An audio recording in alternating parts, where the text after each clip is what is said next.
to defeat the slave masters in battle and to take possession of their freedom and of the island and to create an Ashanti kingdom in Barbados.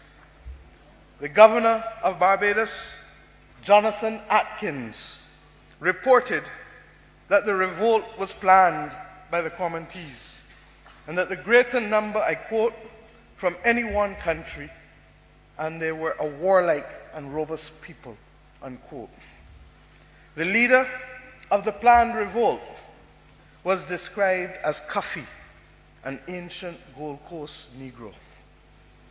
Cuffy was to be crowned King of Barbados on June 12, 1675, in a ceremony of the stool. A stool of state was made of wood for King Cuffy, which was then burnt on discovery. King Cuffy's revolt was discovered, and 17 of his organizers were put to death. 11 were beheaded. 6 were burnt alive, and 40 committed suicide before they were tried for rebellion. Before King Cuffy was burnt alive, he and others shouted the immortal words to the executioners, words adapted and adopted by our own Buju Banton in one of his popular songs. But before he said it, King Cuffy declared in 1675, "If you roast me today, you cannot roast me tomorrow."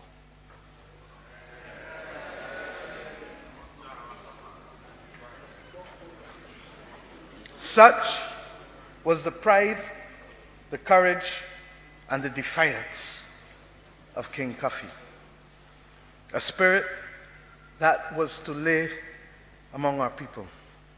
In 1816, and the information I just shared with you, I would have asked the Vice Chancellor of the University of the West Indies to share with us, because even in my own country, these recent records are not well known, and today will represent the first popular reference to them. And there can be no better place for me to do it than the Parliament of King Cuffy's origin. In 1816, the enslaved Africans again went to war. This time, it was a bloody battle of freedom that lasted 5 days. The leader of the rebellion was called General Bussa by his followers.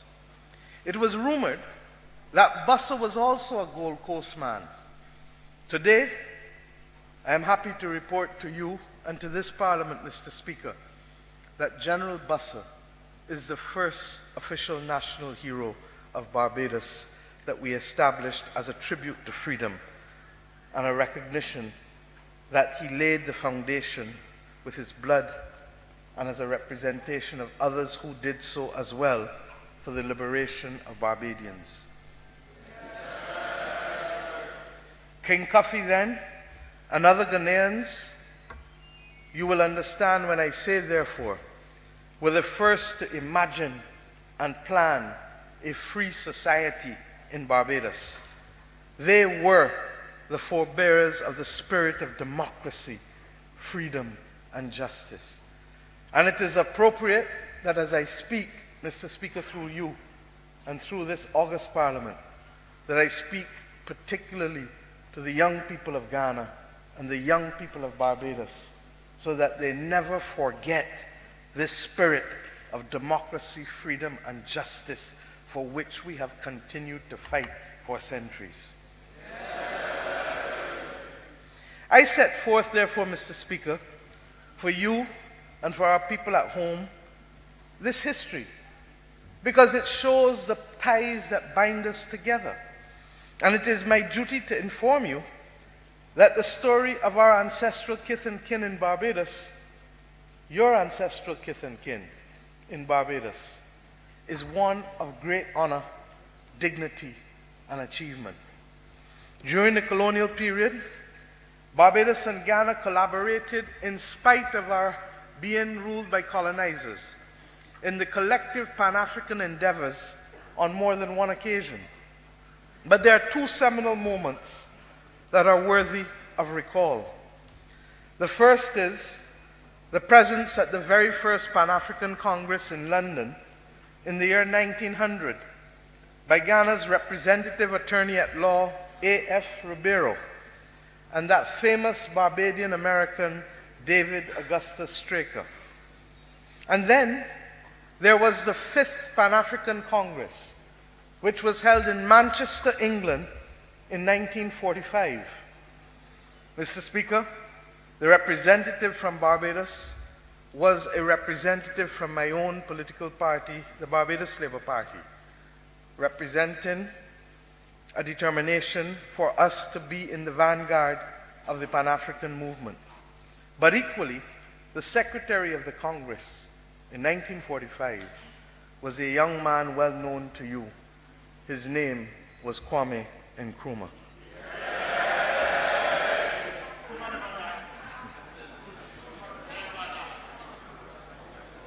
As we all know, sir, it was that 1945 Pan-African Congress that put in motion critical political processes that led ultimately to Ghana being the first black African country to achieve its independence in the post-World War II era, and to both the Caribbean and the African continent achieving extensive decolonization in the 1960s and 1970s.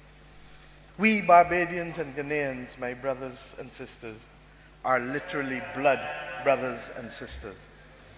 To the credit of our people, not only did they resolutely resist the oppression, but in an environment of extreme evil, and inhumanity, they preserved their own intrinsic humanity in my country, and with great cultural creativity managed to carve out and create a uniquely humane, nurturing, and life-affirming society in Barbados.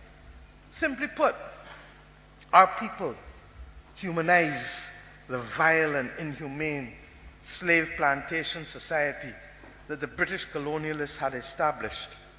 And we humanized it so well that by the early 1990s, the United Nations Development Program rated Barbados at position number 19 on the UN Human Development Index, thereby confirming that we possessed a quality of life that exceeded several so-called first world countries. I must say that even as we seek to move forward, and even as we recognize the power of our parliaments to make laws and to correct wrong things, that we are still faced with the insidious nature of a culture that is intended to dehumanize black people wherever black or blackness is found. And our parliaments, therefore, while we shall be in the vanguard of removing all laws of discrimination, it is the mental emancipation that shall forever always matter. It gives me great honor, Mr. Speaker, to be able to put on record that many have been the critical historical moments at which Ghanaians and Barbadians came together in the development of our respective countries. It would be remiss of me, sir, with your permission, if I failed to mention that many of the outstanding individuals, Ghanaians and Barbadians, who have migrated between our two countries and who have made outstanding nation-building contributions. The roll call of outstanding Ghanaians who have lived among us in Barbados and contributed immensely to our society would include Professor Albert Fiadjo and Samson Owusu, both Dean of the Faculty of Law and a Senior Law Professor respectively at our university campus at Cave Hill at the University of the West Indies. I believe Professor Fiadjo's daughter was with us today. Dr. Daniel Boma, the Deputy Governor of the Central Bank of Barbados as he retired.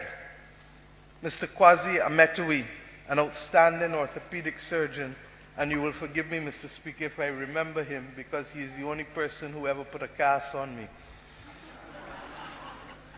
And the late Mr. Justice V.C.R.A.C. Crabb,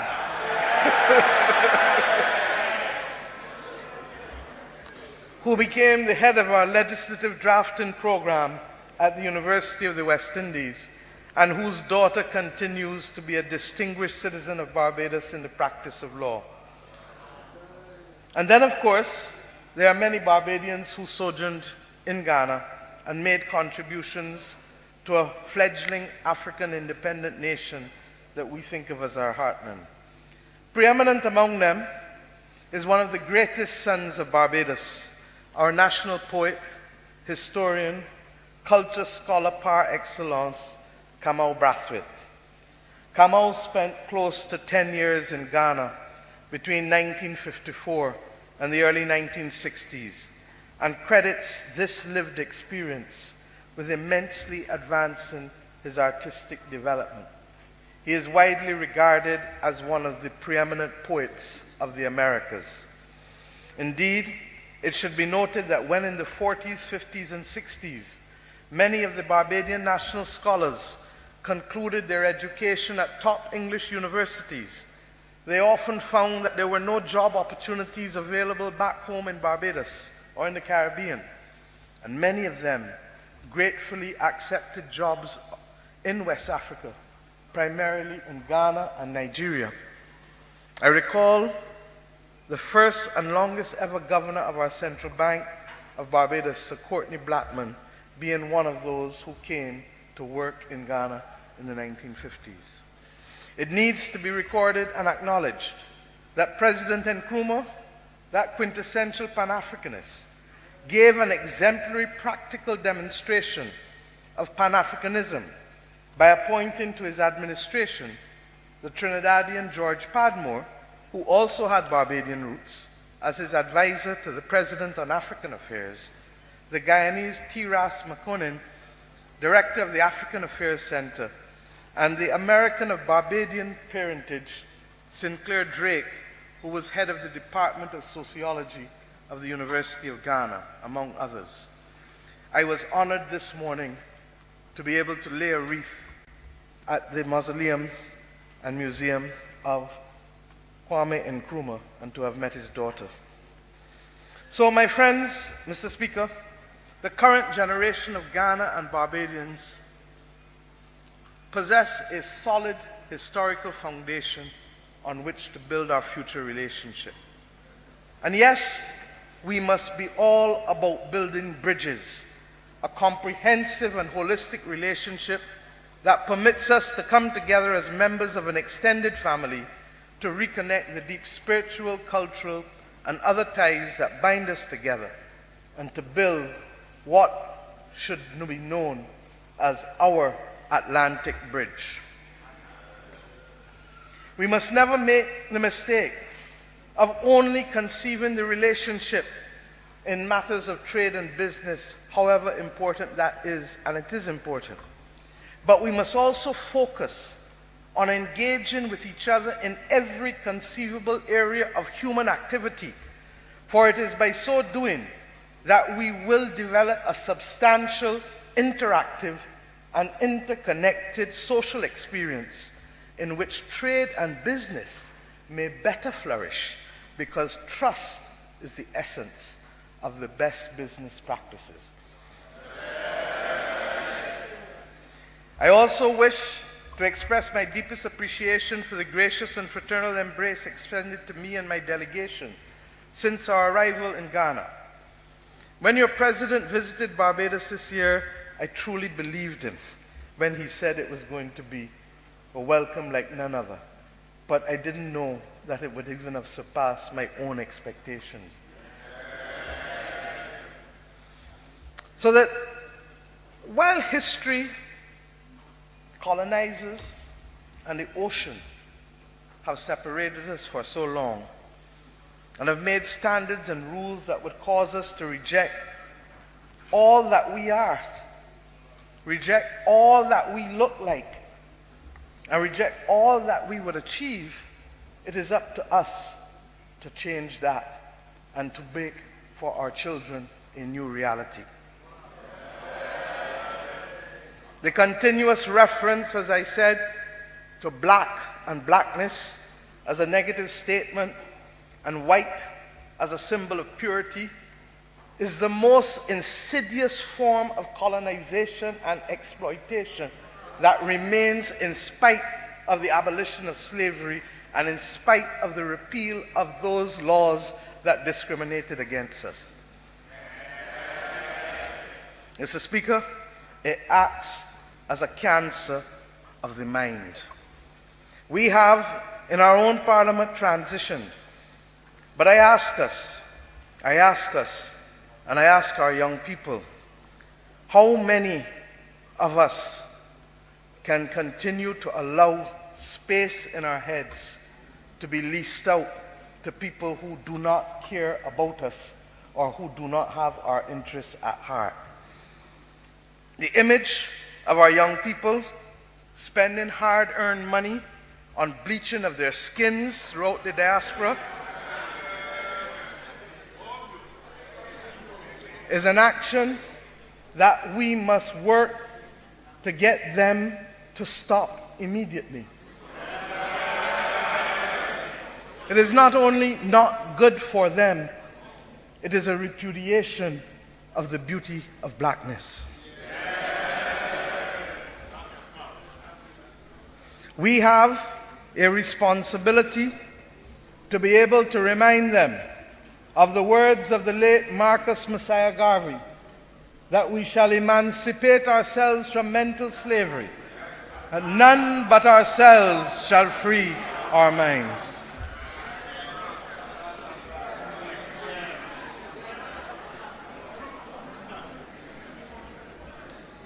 Mr. Speaker, if you will permit me now, Barbados and Ghana established formal diplomatic relations only in 1994. Our interaction over the last 25 years has always been friendly, very friendly, but never close. And you will forgive me if I speak honestly, for it is the only way I know how to do. We were very friendly, but we were never close. We have now to determine whether we want to be close. And once we establish, as I have this morning, this afternoon, that we come of common ancestry, that Barbados was an Akan-speaking society in the first century of its modern existence, that our values are the same, then it is up to us, the members of Parliament, the leaders of our two countries, those who are responsible for teaching and nurturing our children, be it in the family or be it in the school, to be able to build this Atlantic bridge to which I referred. We will work together as we have been in the Commonwealth, in the African, Caribbean, and Pacific groups, in the United Nations. But the truth is that the deepening of the relationship for the closeness that is required needs the constant interaction and the building of trust. And I am happy that over the course of the last 5 months, that your President and I have met at least on 3 occasions, and that as of today, we signed a further 2 agreements. One, establishing cooperation for the delivery of assistance in nursing care to the people of Barbados, and 2, a cooperation agreement between the Port of Tema and the Port of Bridgetown, recognizing that the logistics that worked during that iniquitous slave trade can work today without us having to bring the pernicious aspects of those logistics to bear. That the ships left the Gold Coast and arrived at the first port of call in Barbados in the Americas was something that was established long before us for 200 years. It is up to us now to make it work for the people of Africa and the people of the Americas. I must ask you that what about the other travel? Ghanaians coming to Barbados do not now need visas, and Barbadians coming to Ghana do not now need visas. Having removed, yes, you can come. Having removed the paper restrictions, we must now build, Mr. Speaker, on the concrete bridges to travel. And our two governments must commit, as we do with other industries, to nurture the environment within which our business people will be able to take the risks to travel across what is really the shortest distance. And you will forgive me again if I ask the question, Mr. Speaker, why do we travel from Barbados to London to get to Accra, or from Accra to New York to get to Barbados? When you examine the facts, Mr. Speaker, the bottom line is the distance between Barbados and London is 6,775 kilometers. The distance between Accra to London is 7,337 kilometers. And the distance between Barbados and Accra is 6,555 kilometers. So that it is by far the shortest route to travel. Now, we cannot claim that our colonizers are dividing us anymore. And therefore, it is imperative on us to be able to make the choices that will make the definable difference for our people.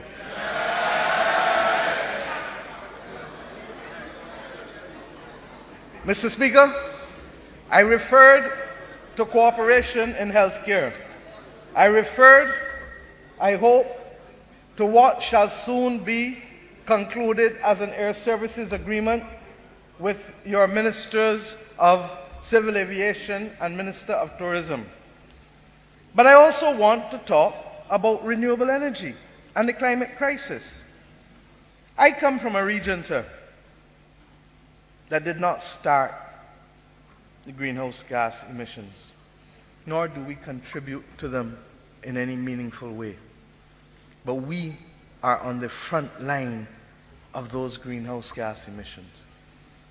The picture of the virulent hurricanes Irma, Maria, and recently Dorian serve to remind us of what I speak. The reality is that it is an existential threat, not just to the coral islands of the world, but to the entire globe. There are countries in Africa that in the last 12 months have experienced hurricanes and floods like no other. There are parts of Europe that have seen heat waves like no other time. The fires in California, and perhaps more amazingly, in the rainforests in the Amazon, continue to bewilder us all. And I ask us, at what point will we act with one voice as a global civilization? Because it is not beyond the ingenuity of man to solve the climate crisis. If we can find money for all other kinds of things, then we can apply both money and resources to halt and reverse climate change. While we in the Caribbean and the Pacific, as small island states, may be on the front line of this crisis, make no mistake about it, the impact of the crisis is not only through hurricanes and storms or floods, it is also in crises of groundwater and in the sargassum seaweed shutting down businesses on our coast and making it impossible for fishermen to earn living or for hotels to be able to welcome people to their establishments. It is against that background that our own country Barbados has taken the commitment, in spite of being a fossil fuel producer, limited as we are, but we have taken the commitment that onshore by 2030, Barbados shall be a fossil fuel-free society at best and carbon neutral at worst. It does not mean that there will be no production by others, but we accept that on 166 square miles, it is impossible for us to do otherwise. As a result, we are committed, therefore, to a complete transformation of our renewable energy sector and to our transportation sector. It will present unique opportunities for investment, and we believe that the investment must not only come from the North Atlantic, but it must come from the East as well. At the same time, Barbados is equally anxious to share with you in Ghana our expertise in the solar water heating industry. We take it for granted. Indeed, there is no house in Barbados that is built now for the last 40 years without a solar water heater. Barbadians, even young ones, don't even know that you can use electricity to warm water anymore. Barbados is number 3 in the world per 1,000 with respect to the penetration of solar water heaters.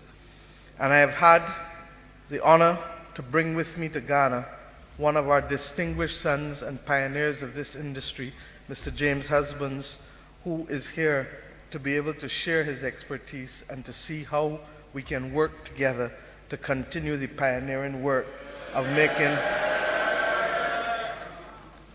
making hot water available to our people.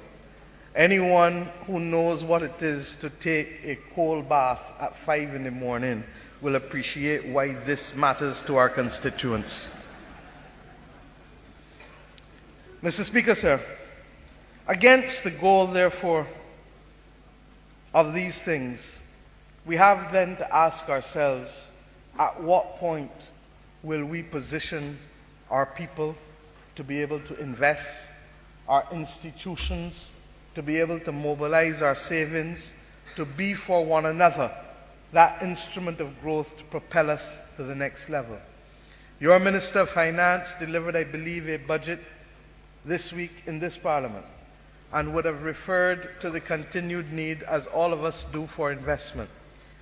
But why do we look north as if we are looking to heaven for manna, instead of looking in front of us to see who stands in front of us? If we look across the Atlantic Bridge, we see ourselves, literally, and it ought to be the position of both countries, both regions. As Ghana is ready to host the Secretariat for the African Free Trade Area, Barbados is that country responsible for the Caribbean community's single market and single economy. And therefore, for both countries, we represent that hub that is capable of unleashing markets and access to other regions because of our strategic locations in each other's regions. I want to remind you that in respect of the financial services sector, this is particularly timely as well.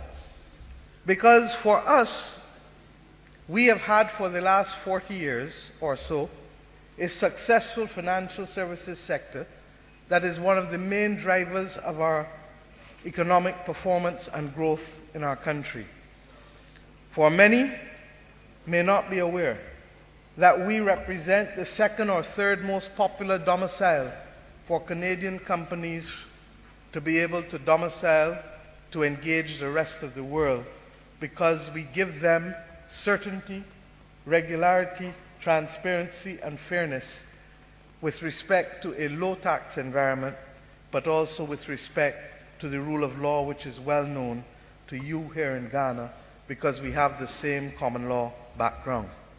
Similarly, I am happy that this morning a large delegation accompanying me from Invest Barbados was able to host more than 130 Ghanaian businessmen. There was standing room only in the room with respect to being able to articulate the opportunities for cooperative investment and collaboration between the businesses of our two countries.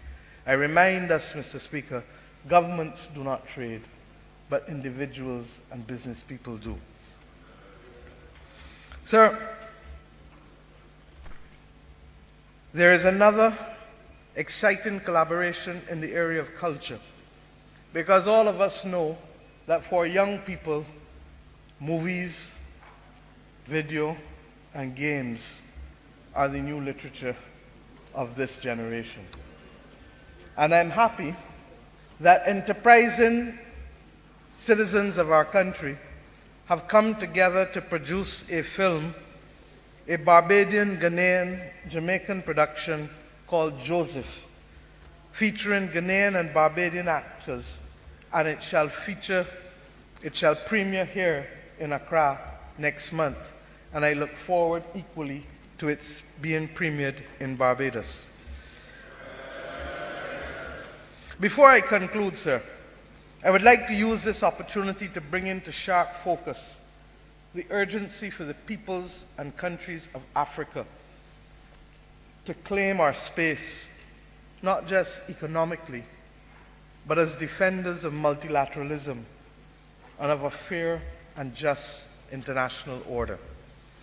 Earlier today, we had cause to reflect on the continued pause upon which the reform of the United Nations and the Bretton Woods institutions has been placed, simply because they have done nothing to be able to admit that in spite of the movement of independence over the last 60 to 70 years, that we continue to have an international order that looks like if it existed only before the independence movement began in the 1940s and 50s. It cannot be fair, and it is not just for us to be begging still to have Africa or other regions have a seat at the table, whether in the Security Council or in the other institutions of the United Nations or Bretton Woods institutions. Neither of our regions, whether big or small, can survive without a fair and level playing field that respects the sovereignty of our nations and the diversity of our cultures. The fact that our political systems are different responds to unique historic dimensions of our individual regions, but it does not make us any less eligible to be treated as equals with respect to the development of an international order. Next year will represent 75 years of the United Nations, and we must resist, therefore, at all costs, any attempts to ignore or marginalize the values and rules that were designed to protect the weak and the not so weak among us. The rules that provide for certainty and transparency, but we must push further and insist on the reform that treats to the nations of the world truly as equal and not as first-class and second-class citizens. In a world that is increasingly being torn to the left and to the right, Africa and the Caribbean, into even the Pacific, must appreciate that we must stand together as one bloc in the fight to protect these multilateral institutions, to give voice and to give protection from the arbitrary and excessive actions of some who believe that they are bigger and badder than anyone else in town, as if we are in a cowboy movie. Our collective voices and actions are therefore needed to defend these issues that I've raised with you: multilateralism, the climate crisis, the migration of people, which is still frowned upon, even though we can find it possible to let money move freely, but not human beings that have blood within their veins.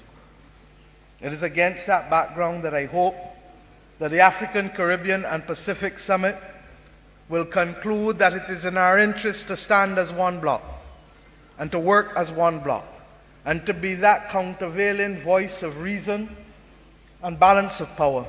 For among us, Africa, Caribbean, and the Pacific nations, we constitute almost one half of the entire volume of sovereign states of the world. We have the numbers, we have the power. It is simply up to us to use it in one strategic purpose and for the people of our populations. As I come to an end, I say simply that it is impossible to conceive that we are about to enter the third decade of the 21st century and that direct link between Africa and the Caribbean does not exist.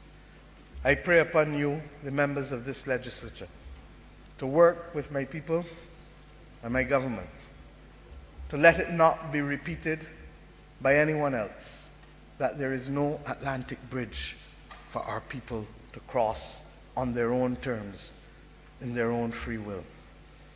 I also commit, as the incoming chair for CARICOM, that having discussed with your own president and President Kenyatta of Kenya, that we shall seek to establish a CARICOM Africa Summit for the very first time, bringing together the leaders of the Caribbean community and Africa, and that we hope that we can do so on the eve of the Commonwealth Heads of Government meeting that is to be held in Rwanda in June. It is an idea whose time has simply come, and we must make it happen. Mr. Speaker, there are so many other things that I could speak about, but it is a Friday afternoon, and I feel that I have preyed upon you and your patience long enough. This is but the first step in a renewed journey. This time, it will be dreamt of, it will be planned by, and it will be executed lovingly by the people who come to the task willingly and not by dint of force, oppression, blackmail, or corrupt practices. I take a particular pride, as do all Barbadians, that the greatest compliment made to a post-independence Barbados came from none other than an eminent son of Ghana. And I refer, of course, to your distinguished son, Kofi Annan, the former Secretary General of the United Nations. At the turn of the millennium, he visited Barbados. And in visiting Barbados to declare the United Nations House open, he said then words that Barbadians have inscribed in their hearts, that Barbados punches above its weight. And why does that matter, Mr. Speaker? It matters because we want to be that country that will always give voice to the voiceless, that will always give expression to the values which we hold dearly, and that will work hard while not expecting instant success, but recognizing the virtue of staying the course, for time is our greatest ally. We appreciated yesterday as we visited the Cape Coast and as we participated in the official burial of soil and remnants of our ancestors, that it is the combination of the mind, the heart, and the hands that make for true progress. Or as I said this morning at the Kwame Nkrumah Museum, that it is fundamentally about education and equity. Your own commitment to the provision of free education for your children is one that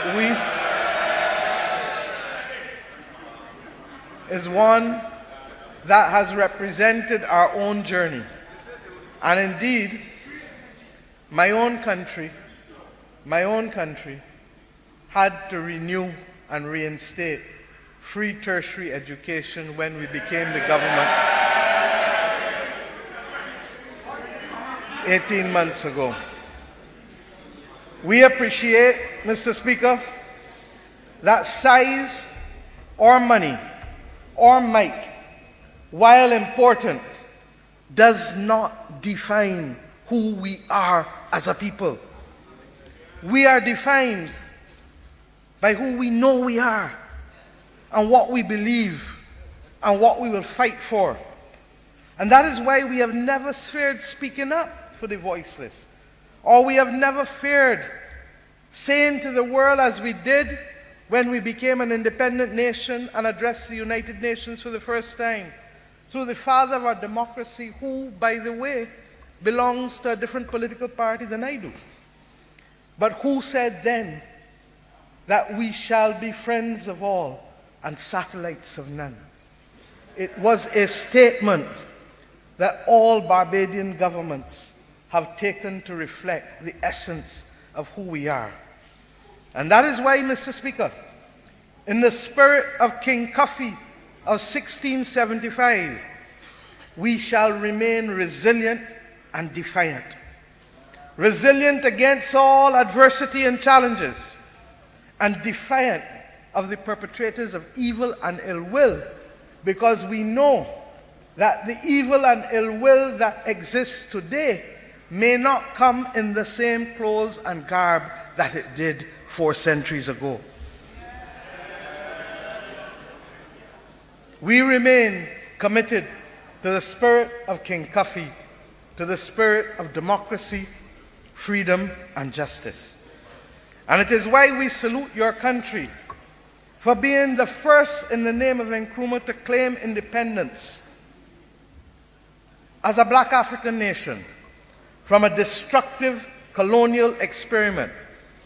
And just as your country was the first in sub-Saharan Africa to become that independent nation, our own country, Barbados, became the smallest nation ever in the world to claim independence in 1966 in November.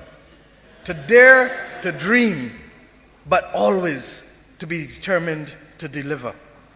I ask, Mr. Speaker, therefore, that this same spirit, anchored by love of self, anchored by comfort in our skin, shall allow us to be successful in forging our destiny, to build our Atlantic bridge.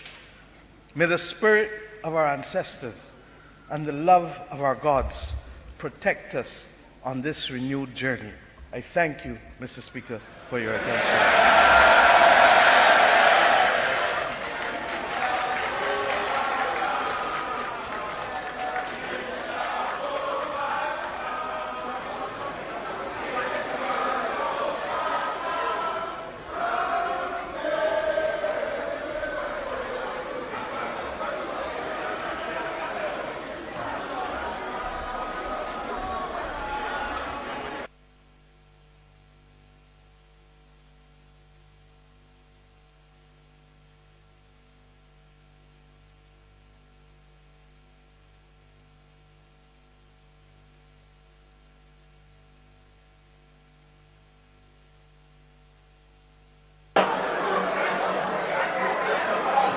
Order.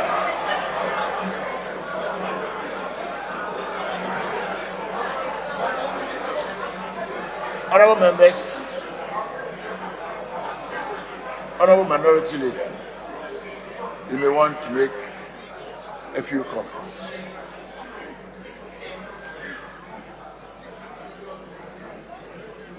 Mr. Speaker,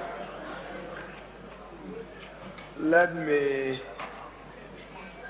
appreciate the President for inviting courageous Excellency Mia Motley to Ghana, and Mr. Speaker, to appreciate you for accepting her to graciously address the Parliament of Ghana as representatives of the people. Mr. Speaker, as I listened to her lucid presentation, I was minded by 2 important statements, or 3 of hers. She said, do we want to be close? Do we want to be close? And Mr. Speaker, I believe as you listened, if it is within your power supported by this parliament, you would have no hesitation legislating for Ghana and Barbados to be closer and even closer. Madam Speaker, she further challenged us, and that is the source of my warmth for her courage, that we should end the unjust international order. She has our support. She should have the support of Ghana at the international level in articulating same. Madam Speaker, she also, in her own words, to quote her, when she said that there are unique investment opportunities, she said conceivable human activity must spur a better and a renewed relationship between Ghana and Barbados to facilitate trade. Madam Speaker, our ministers are here. The Minister for Aviation has been so charged that it is shorter to travel from Barbados to Accra and Barbados to Accra, and she wants to go back in lesser hours than those joint hours getting back to where she is from. Mr. Speaker, her other warm words, which is also a challenge, how do we deal with the existential threat? She noted. Mr. Speaker, I'm reminded, and I've been told, that she is more likely to be the President's guest to Yendi Dagbang tomorrow, a united Dagbang, as they observe the Damba Festival as one united Dagbang. I'm sure tomorrow she would appreciate us better as one people with deep historical ties. The Speaker, finally, she's reminded us that as Africans, we are the only people who have suffered 3 traumatic events in a row: slavery, colonialism, and continuing global racism. Would find an end to it. We only can be thankful to you for addressing this House. Mr. Speaker, I thank you.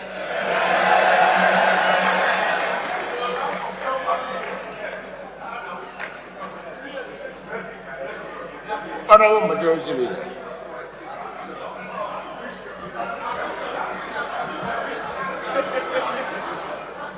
Speaker,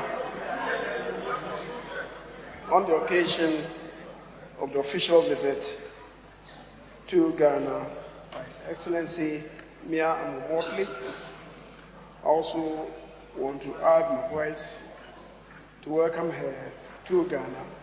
Indeed, in her own words, to welcome her to her ancestral home. Mr. Speaker, Ghana has not had the fortune of being headed by a woman since independence. But I believe, taking inspiration from Her Excellency Mia Amomotli, the women amongst us will be properly constituting themselves to very soon create space for themselves so that one of them, in the very foreseeable future, may be the President of the Republic. Speaker, we've learned that the Prime Minister is the first Prime Minister from Barbados to visit Ghana, the first head of state and indeed head of government to visit Ghana and address the people of this country through Parliament. Mr. Speaker, the menu that Her Excellency has presented to us, very varied and delicious. And I believe when we recline, we will, in chewing over the menu that she has served us, draw useful lessons. And Mr. Speaker, when you listen to such a sermon on the Mount, you are rendered tongue-tied. And indeed, you recognize that this sermon is coming from a distinguished woman of profound strength, bravado, and humongous inspiration that the Speaker spills over to all of us.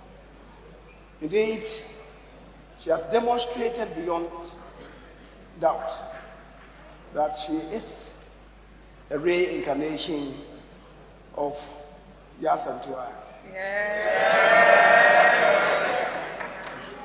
Her voice, indeed, is a rallying cry to do what we should have done the day before yesterday.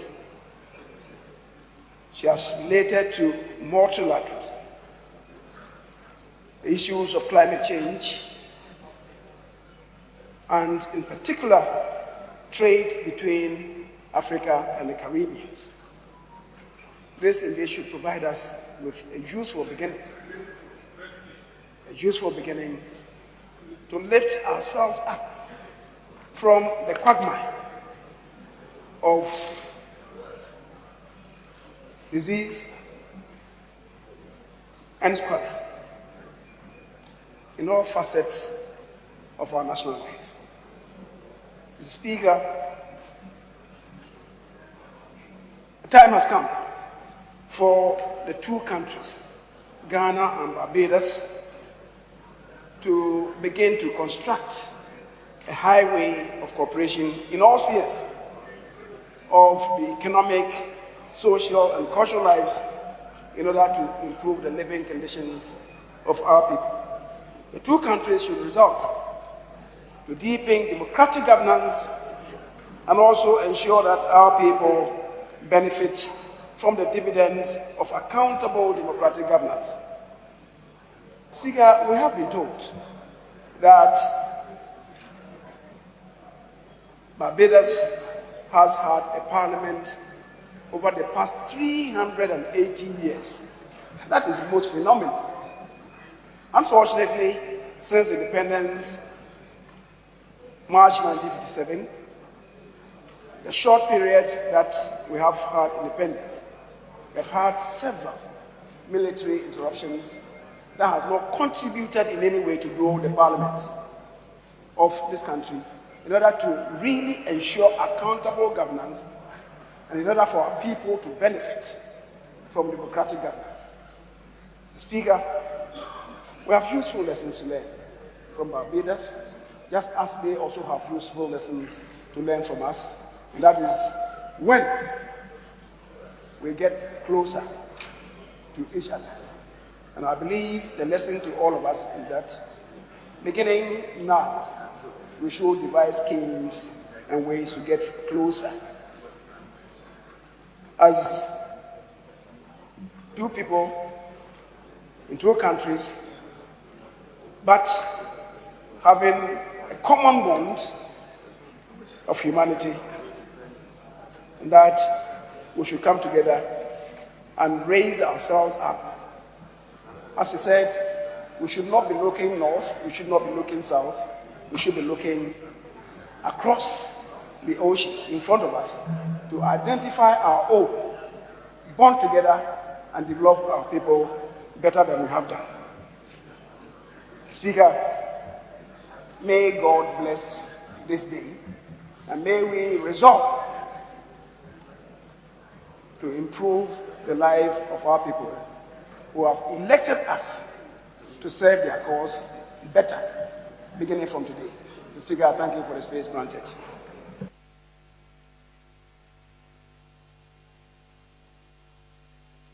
Honourable members, we thank Her Excellency, the Prime Minister of Barbados, for an excellent and most inspiring address.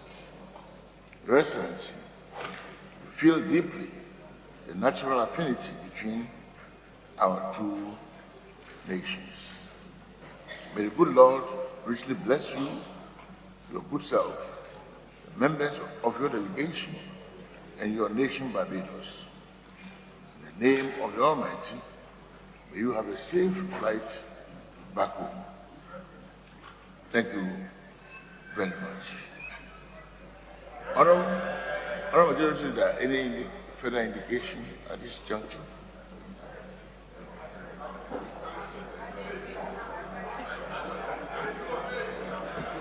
Mr. Speaker, what we need to do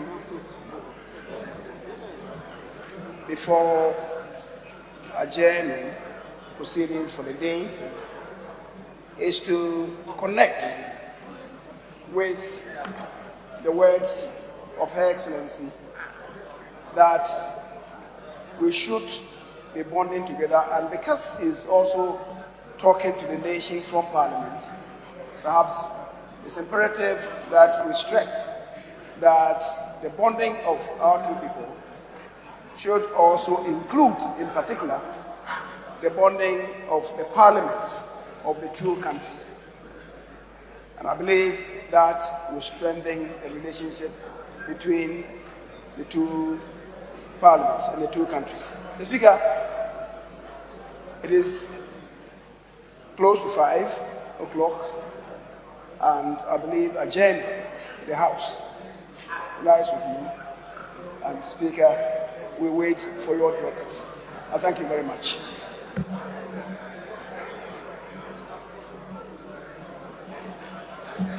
Honorable Chairman of the Finance Committee, do you have any difficulty with adjournment?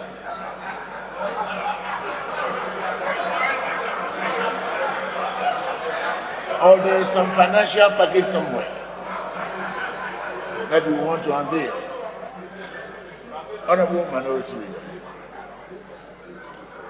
Speaker, I can only share the leader's request to you that we are in your hands, and it's appropriate to adjourn, reechoing what the majority leader said, that we can only look forward to a stronger bond between the Parliament of Barbados and the Parliament of Ghana.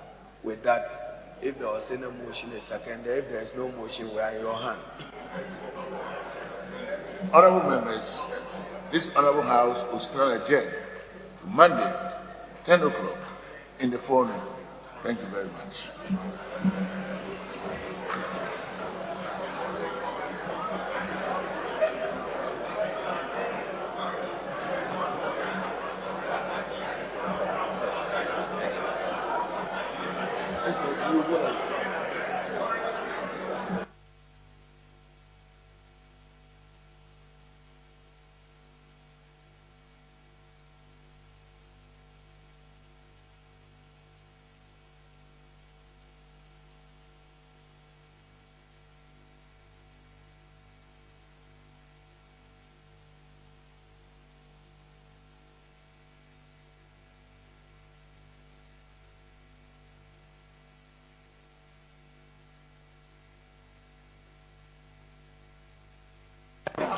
I also check